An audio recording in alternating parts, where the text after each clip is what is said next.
next guest is a Grammy-nominated musician whose band Florence and the Machine will release their latest album, Everybody Scream, on Halloween. Please welcome back to the show, Florence Welch, everybody.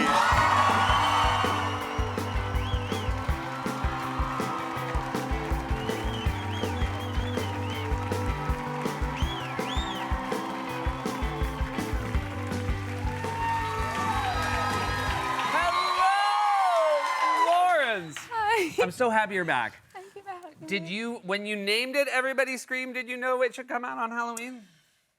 Yes. Okay. Because it rhymes.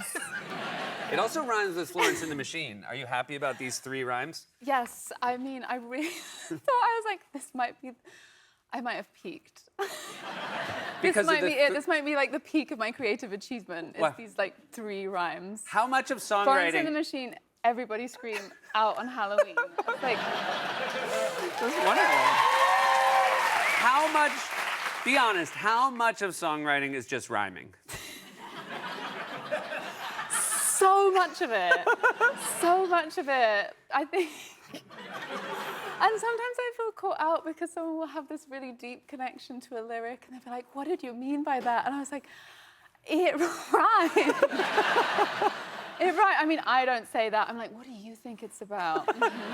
It's about that, yes. Oh, that's nice. Yes. So you endow them with having the right But answer. people have much smarter like takes on what the lyrics are about, and in my head, I'm like, it's because it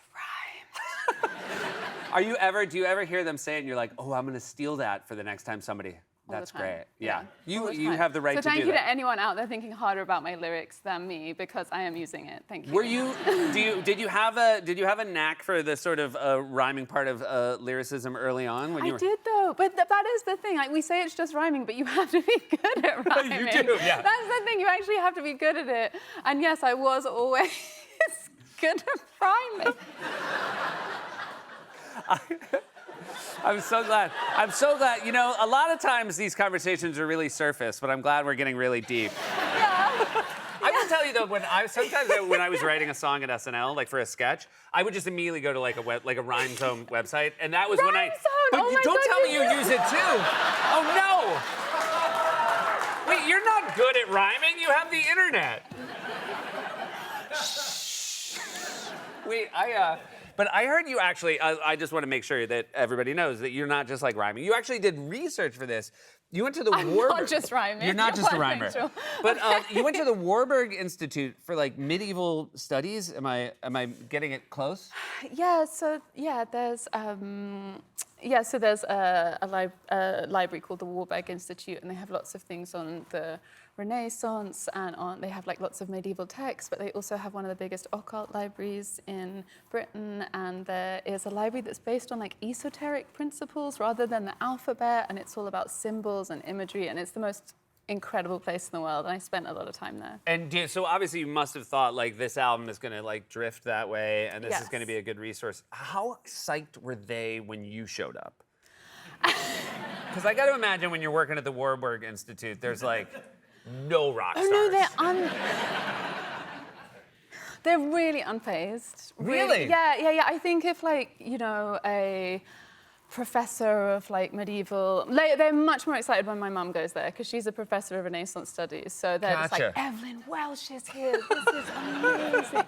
She is the really big name there. So in I'm that just library, Evelyn, they're I'm like, just you're Evelyn. Evelyn's daughter? No, literally, yeah, Wow. literally. So, and she actually, when she was pregnant with me, she spent a lot of time there writing her books. So Oh, that's it was fantastic. really So it nice was that it was a homecoming. Yeah, so it was really nice that. But they do not care about me. They're just like, is your mum here? Is she coming?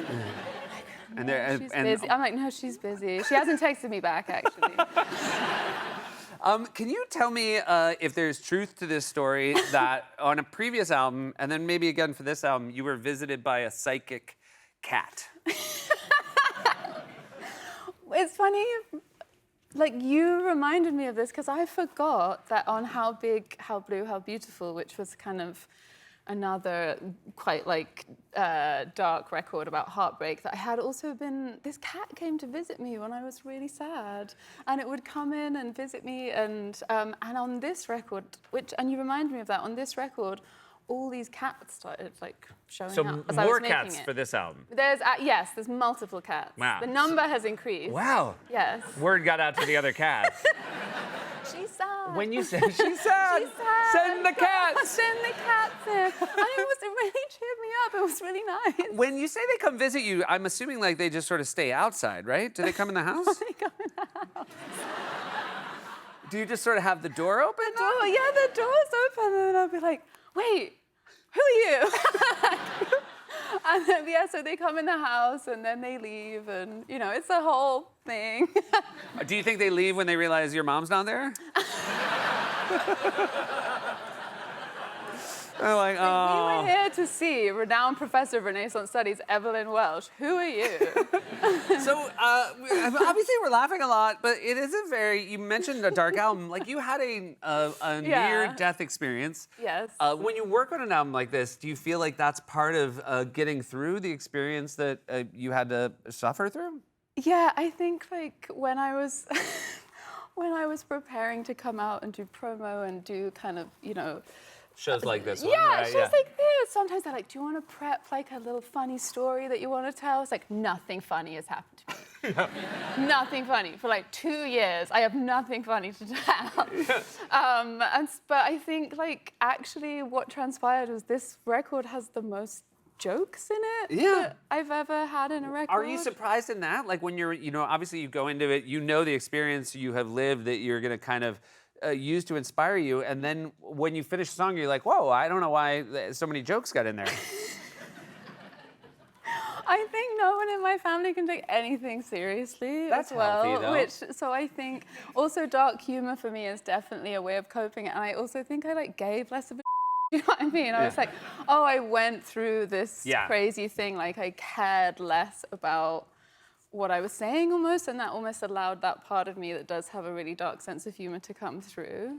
It's very exciting, I think, to have, again, an album from you, dark humor, this time of year. I think it all fits together very nicely. It's what we all need, so I'm very happy. And then you're going to tour it in February. Are you excited about that?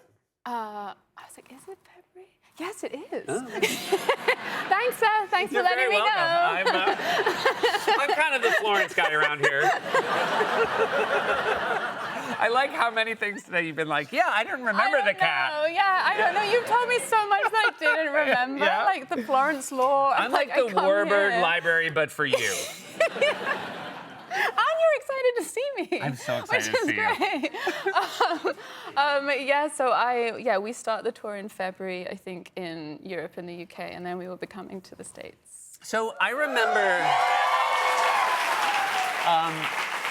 so we were just talking to Emma Stone about how she took her shoes off at and cut her foot, which I think happens to people when they take their shoes off at things like a restaurant or a bar or a concert venue.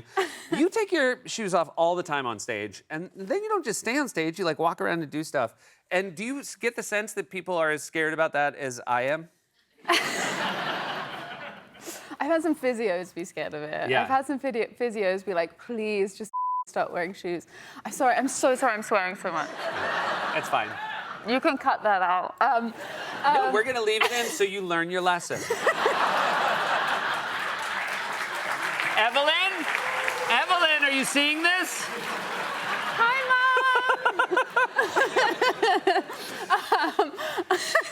Oh, my mom is getting so many shout-outs. Yeah, she really is. It's a big night for her. We also thought she was coming.